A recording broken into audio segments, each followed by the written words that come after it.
small Texas town where nothing ever happens.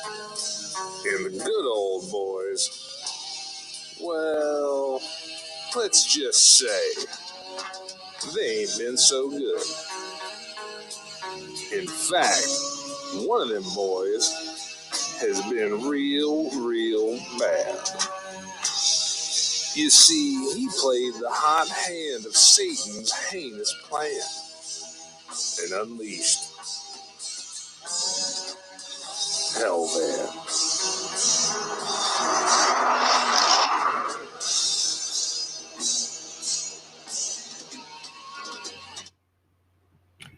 Welcome back to the Random Horror Show.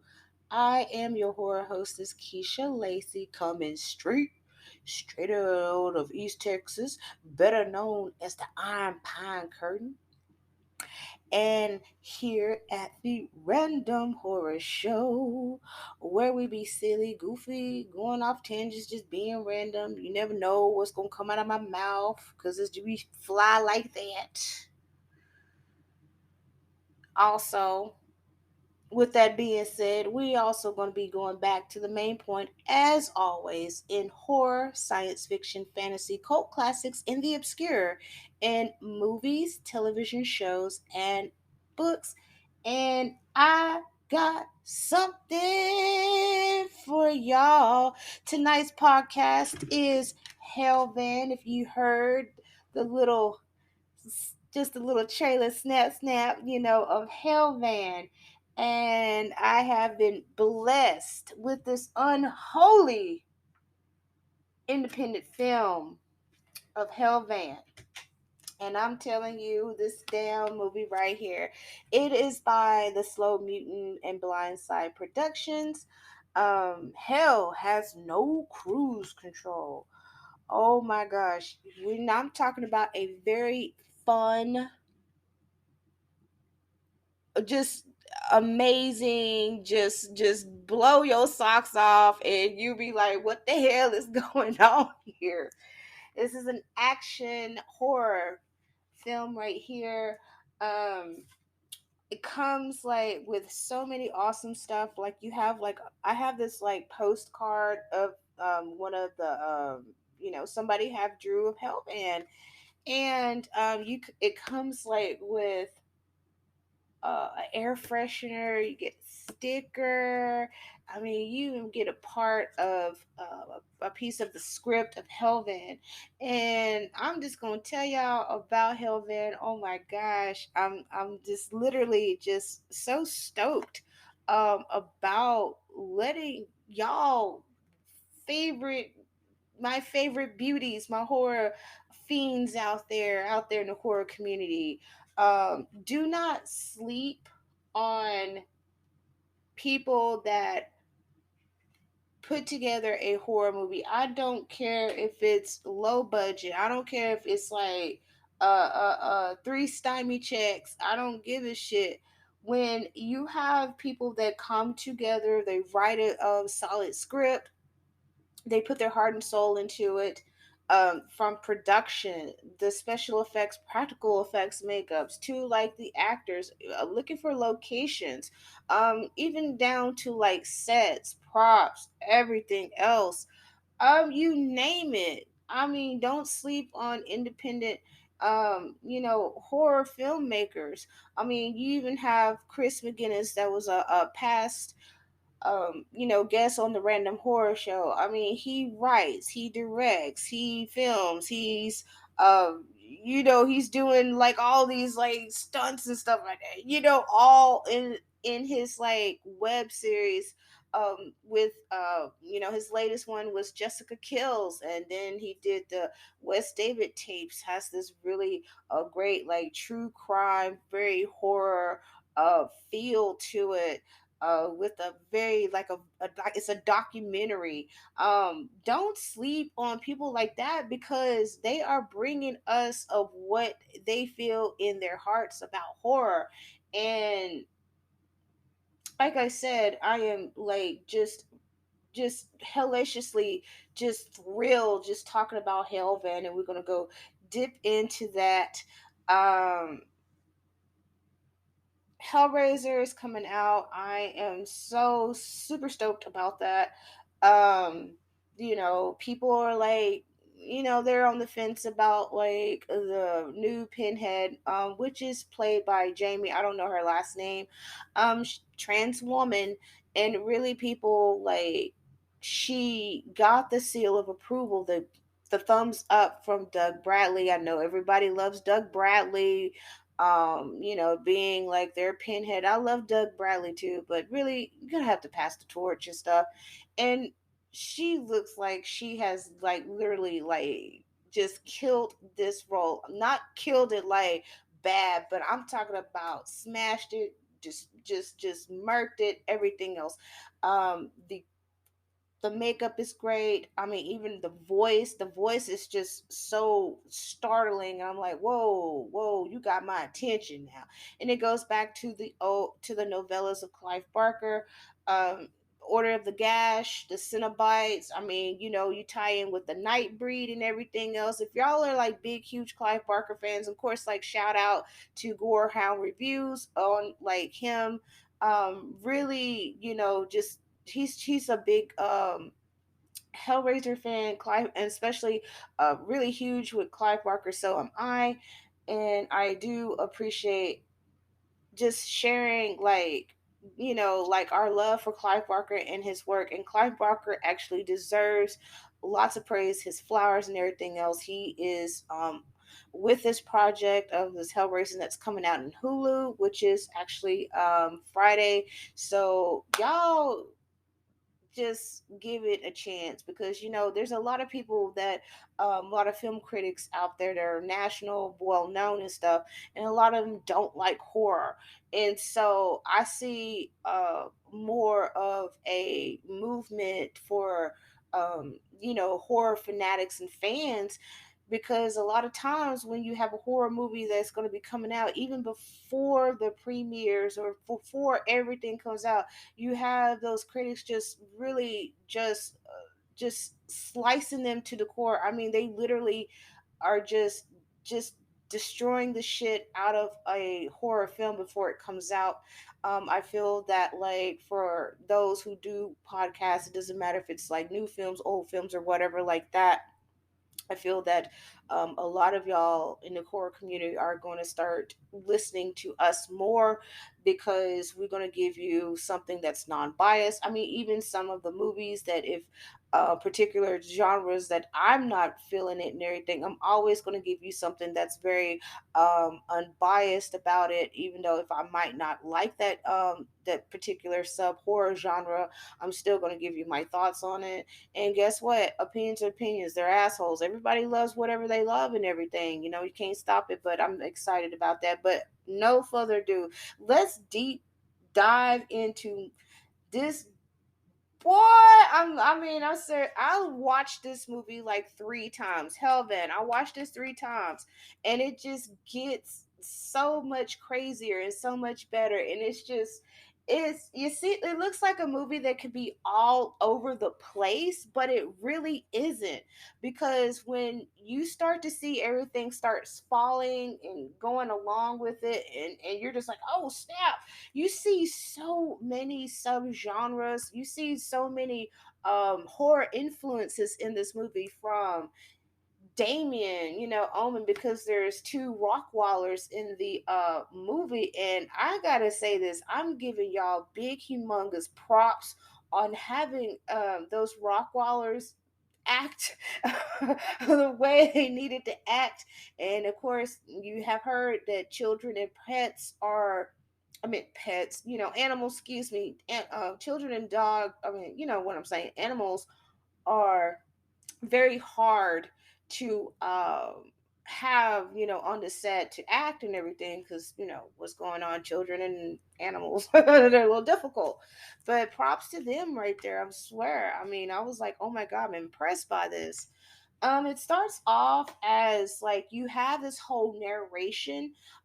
You see like have this very Twin Peaks feel. And if you're a big fan of Twin Peaks, especially if you watch Twin Peaks Fire Walk with Me, or any, or the series that came on ABC, that there was like parts of Twin Peaks whenever it started getting deeper and deeper, a little bit going out on left field, right field. You know how David Lynch is, especially with his films, especially with Twin Peaks and everything. You have like this existential type of horror mystery like involved like within Twin Peaks, especially with uh the little guy and everything doing the little dance and stuff, and then you had like old dude who played Lurch on Adam's Family. He's like standing there, when Agent Dale Cooper was having like all these different type of crazy dreams and stuff. You have like that Twin Peaks feel, especially with like these cut scenes before like the hell van makes the next kill, or somebody is gonna be the next person to be killed. You see a lot of that. You also have a DJ, DJ like me, go DJ. That's my DJ. She actually is setting up the whole scenes and like the foreshadowing of what's going on in this lazy one horse town in Texas, Midway, Texas. By the way, oh, this is filmed in Ohio, and Texas and Ohio have similar, environments, because I mean, I live in Texas, and I was like, wait a minute, that tree looks so familiar of like the trees that we have that's native here. Even down to the dirt roads, the pastures and things like that. I was like, oh my gosh. I was like, that's really crazy right there. But they did an awesome job, especially with having like their really small town Texas feel with it, and it is filmed in Ohio. I know the Texas Chainsaw Massacre was filmed, I believe, in Bulgaria or Sofia. It was filmed over in Europe, and when I watched it, this is the Texas Chainsaw that like came out on Netflix. And when I was watching it and I seen like all these big ass sunflowers, I'm like, we don't have big ass sunflowers in Texas, and not even close to Austin. And I was like, that don't even look like Austin. I was like, I know how hill country looks. I was like, that is not close to Austin. That is nearer. I'm like, if you and I seen those mountains and stuff like that, I said that's like going out towards West Texas, like all out there in El Paso and right all down there, like close to Mexico. I was like, and going into New Mexico, I was like, that's more of a scene from that area than it is being like hill country in Austin. But that's like how they, I guess, that's them. But yeah, I was like very impressed with like how they had these scenes that looks almost, I mean, it's very similar, and I was giving props on that right there. But yes, old homeboy, you know what I'm saying, started off, he made a plea with the devil. He was fighting with the devil. You know what I'm saying? He say, "Hail Satan." You know what I'm saying? Yeah, yeah, yeah. But before it was turned into the Satan on Wheels, Hell Van, he committed like this atrocious crime. He burnt a building filled with like orphan children, and they all died. And when he did that, he, you know, he put a slug in his brain. He said, "Hail Satan," put a slug in his brain now. And then that's when all the shit hits the fan, and then we are rocking and rolling. I like how it just moves like into the whole like, now, oh my god, now we actually see the birth of Hellvan, because of old dude like shooting himself and committing all this bullshit. But it's also when it shows like how the sheriff's department was just so lazy and so lax, and you have like just town gossip. You have one of the deputies um screwing a girl and she got a boyfriend and he got a girlfriend. I mean, I was like, oh, that is some straight small town shit right there.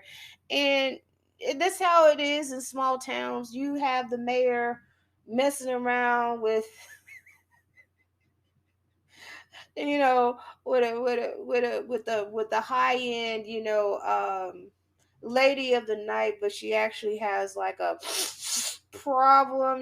She has that, nose candy issue right there. You know what I'm saying? And then you have like so much drama in small towns. It's like really ridiculous. And, they think it's a secret, but everybody in town knows what's really going on. Some keep it, really airtight. Some of them don't. And they have they biz out in the streets and stuff.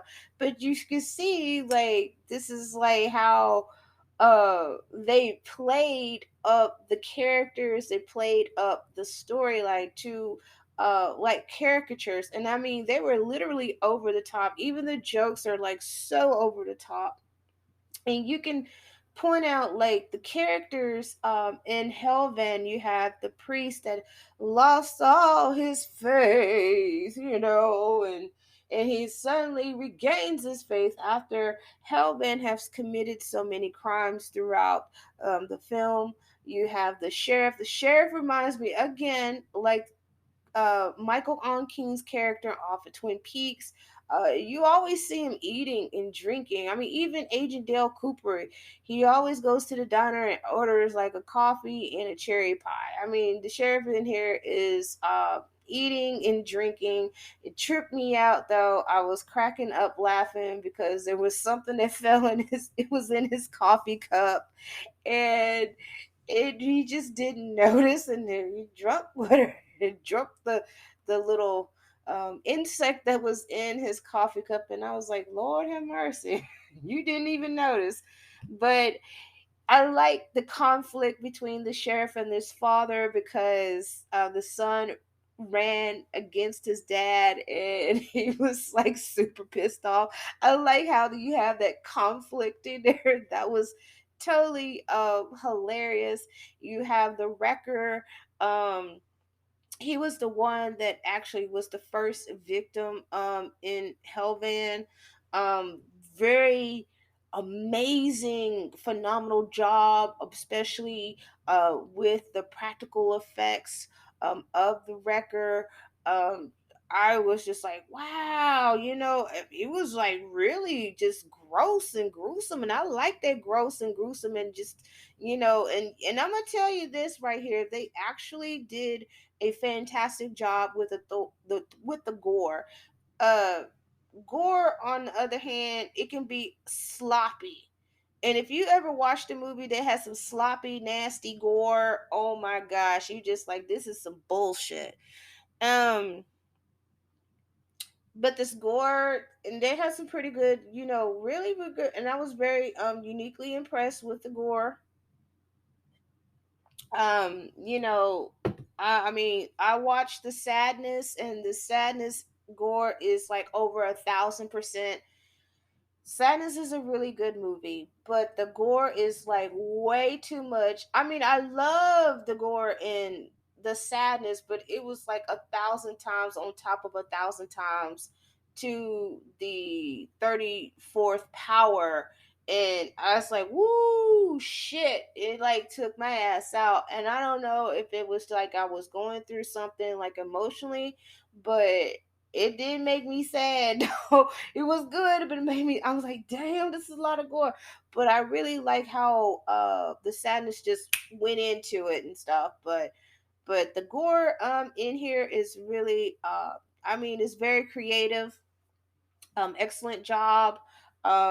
Kudos to the special effects and team in Hellvan. Y'all have really did a like great job.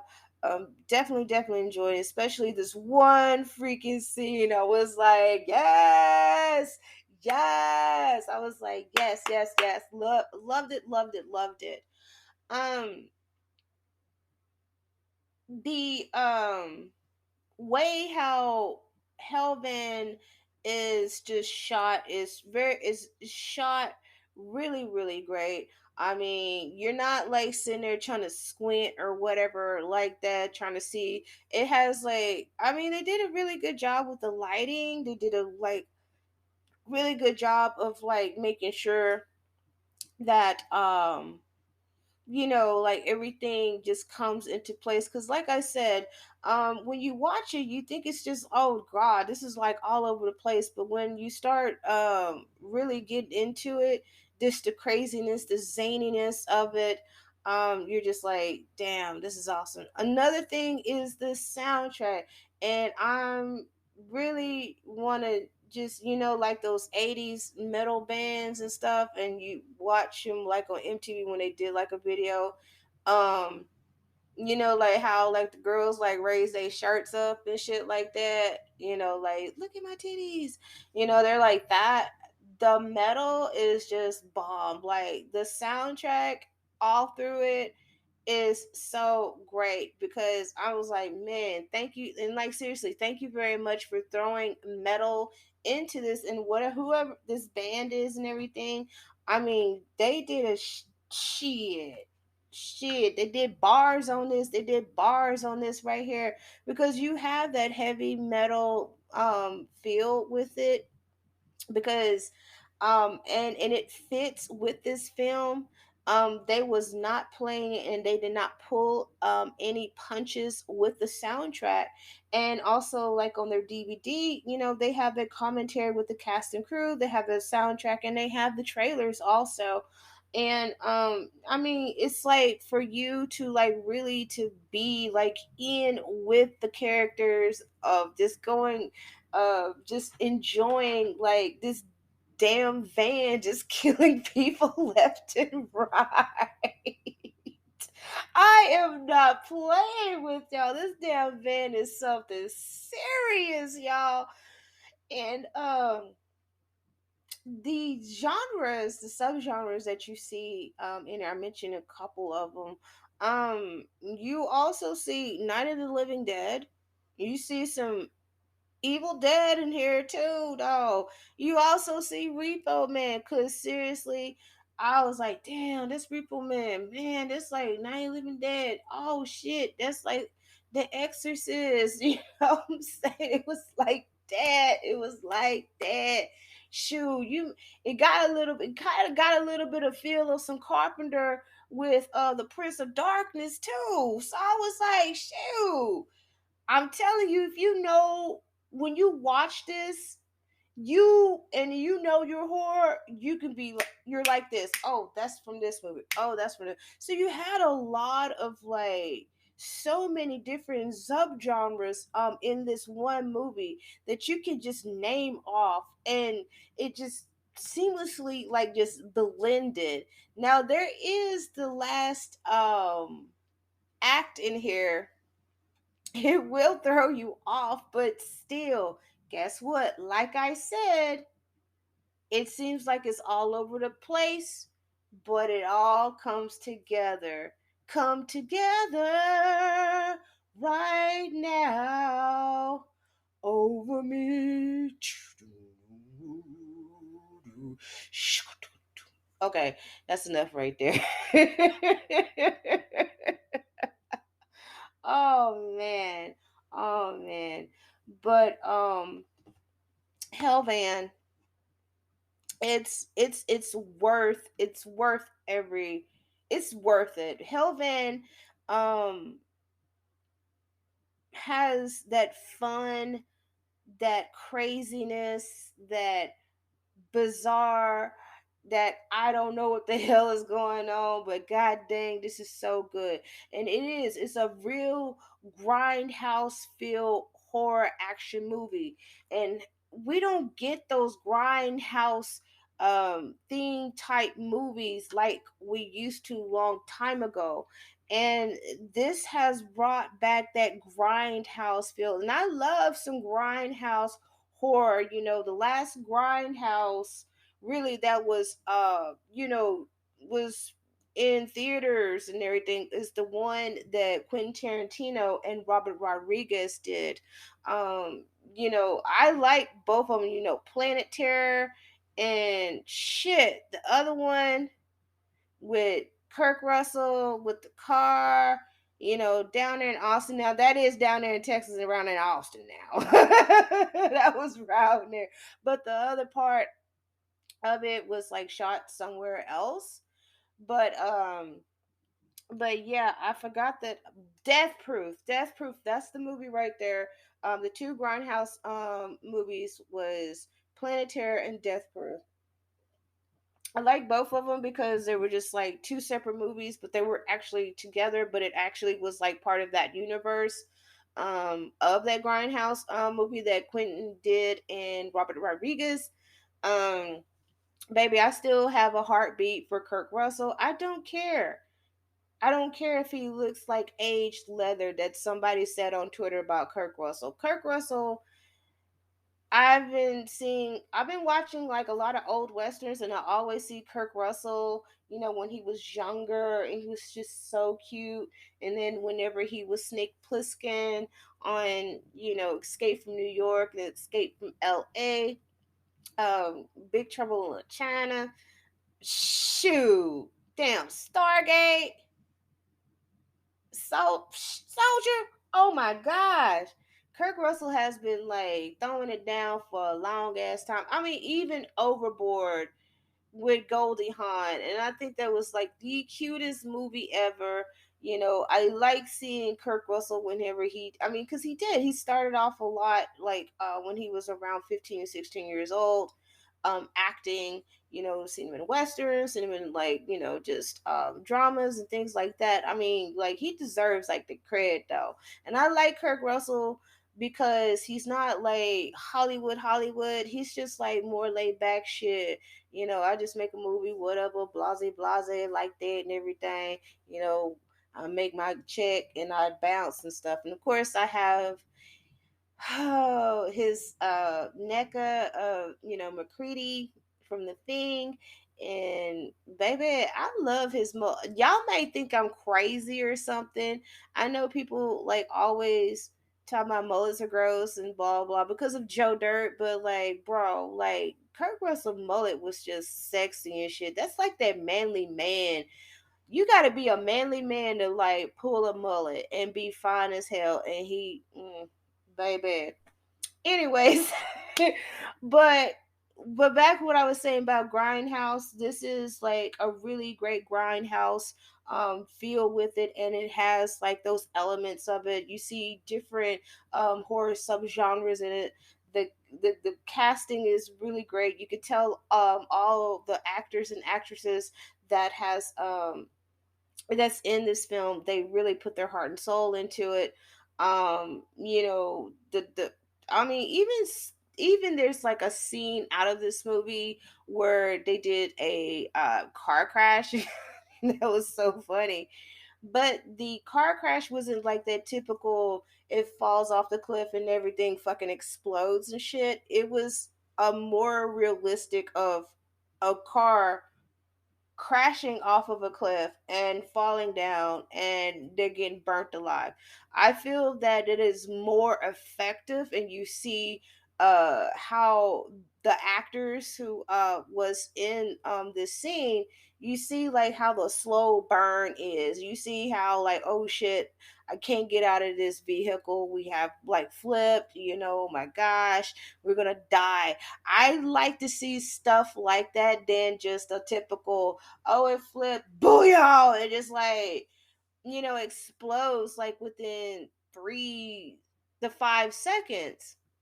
How many times we have seen that scene too many times of where you have a car jumps off a cliff, flips off a cliff, and it explodes. I remember when I watched Books of Blood, and there was a one of the books where the young lady, you know, in the car. If you haven't watched that, that's a really great.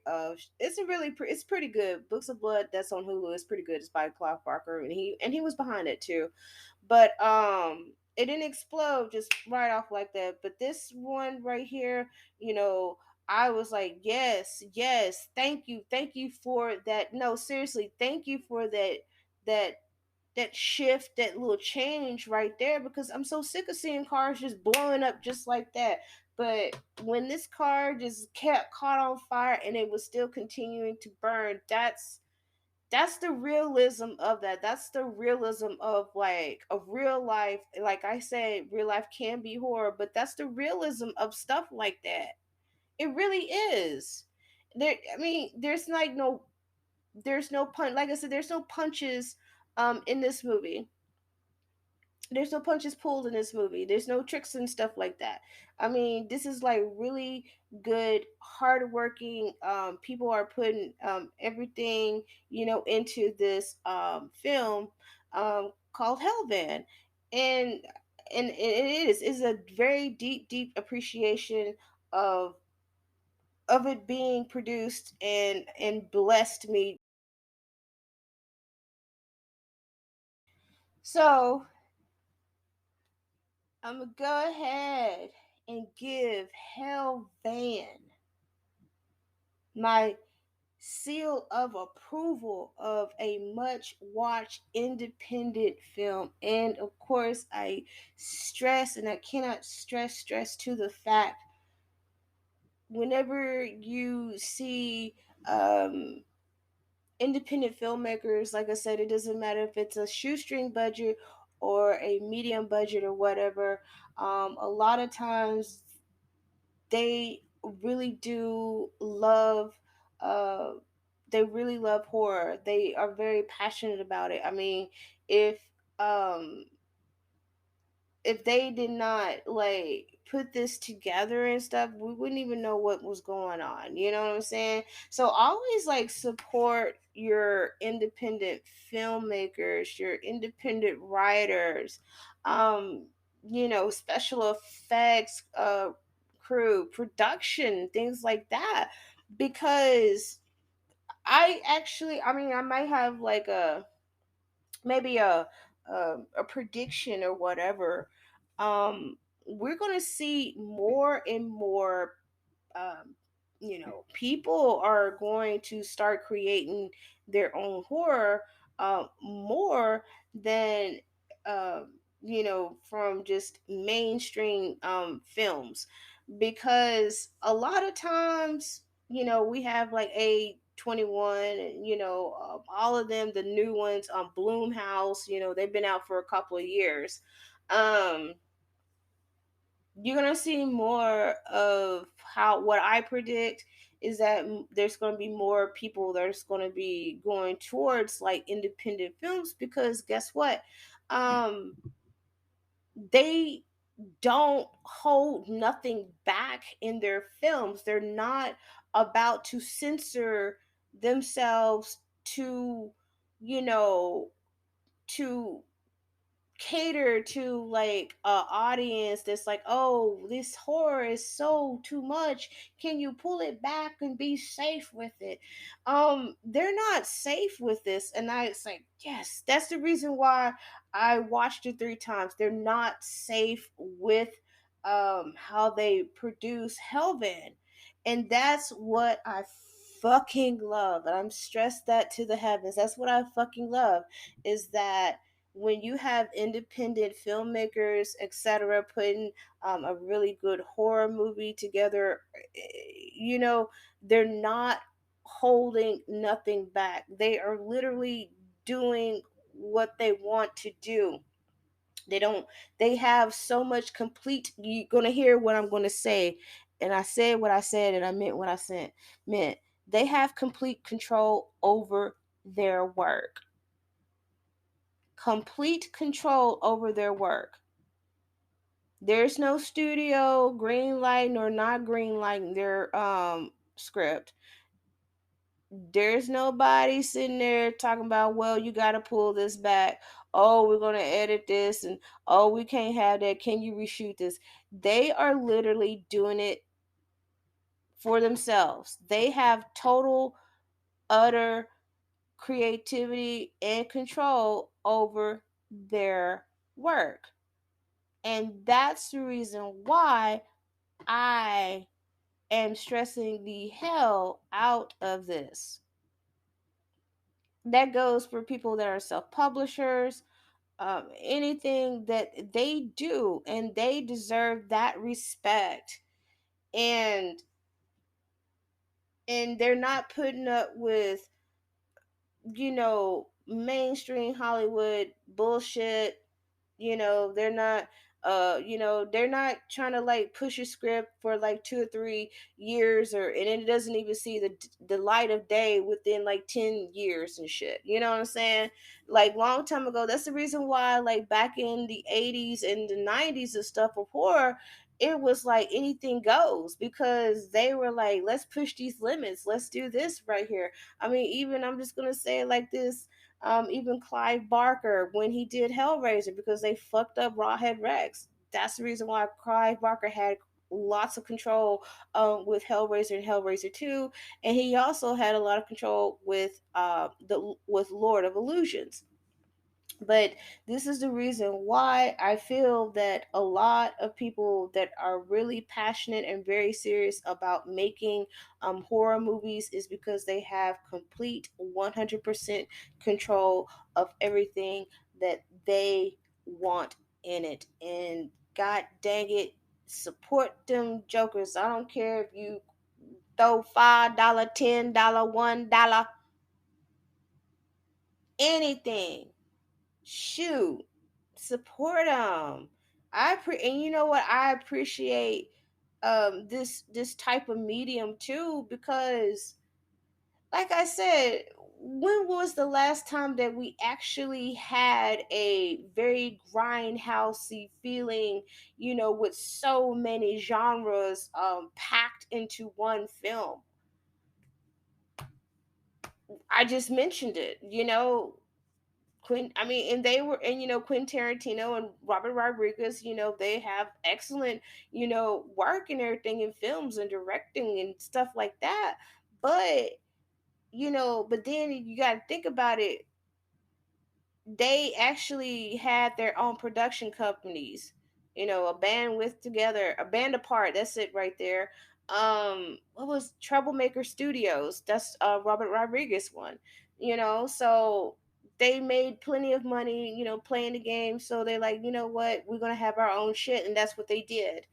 But I would love to see more grindhousey movies, especially within horror. It could be, just anything, but more of like that feel. And I feel that it's just a it's just a very zany variety that anybody can get into it. You know what I'm saying? But please, I'm just gonna let y'all know, if you want to get a copy of Helven, please do go on their website, and that is www.slowmutants.com to get your copy of Helven.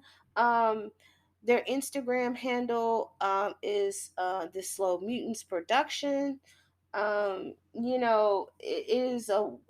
It's a really great treat. I mean, this is the type of movie that where you invite your friends over, y'all have whatever drinks you get, super drunk, you can play like drinking games like with this movie. You can have like a hell van night. I mean, it is like that type of party uh you know film that you can just like have a real damn good time watching it. And it is it's so hilarious. It really is. But there's a lot of great gems that you can appreciate from Hellvan. And I'm telling you, shoot, this is one of the films that um I really can't. It's like I need to watch it again. I'm like, I need to watch it again. So I'm trying to get a whole bunch of people to like, hey, y'all want to watch Hellvan? So I'm gonna try to get somebody. We're gonna have like a an adult sleepover, and we're gonna have some drinks, and we're gonna have some snacks, and we're gonna be watching Hellvan and giggling and laughing and going, oh my gosh, this is so crazy. That's how Hellvan is, like a hellish party on wheels that everybody's gonna have a fucking good time, and y'all gonna fucking die, but you still had a good time with it. You still,